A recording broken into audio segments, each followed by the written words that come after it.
Si tratta di un'attività investigativa che finalmente si è conclusa positivamente. Sono stati fermati 2 soggetti, uno sottoposto a fermo iniziato di delitto, un 26enne marocchino con precedenti penali e domiciliato in Spagna, il quale è stato riconosciuto come uno degli autori, uno dei presunti autori, perché avevamo la sua immagine che era stata cristallizzata dal sistema di videosorveglianza.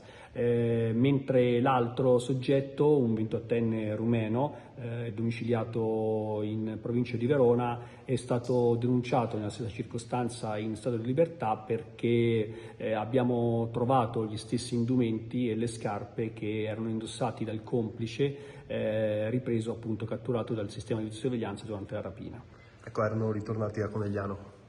Sì, il controllo è stato un controllo durante un'attività di controllo stradale congiuntamente alla Polizia Locale di Conegliano, che ha fermato questi 3 soggetti, dei quali poi chiaramente uno è risultato estraneo, nel senso che non abbiamo elementi per potergli addebitare il fatto, che viaggiavano appunto a bordo di un Audi e che hanno destato sospetti perché appunto si aggiravano nelle vie di Conegliano a bassa velocità. Quindi durante il controllo uno, in particolare il marocchino, è stato riconosciuto come quello che era stato catturato, da cui il volto era stato catturato dalla videosorveglianza, e quindi a quel punto abbiamo approfondito e siamo riusciti a cristallizzare l'evento. Ecco.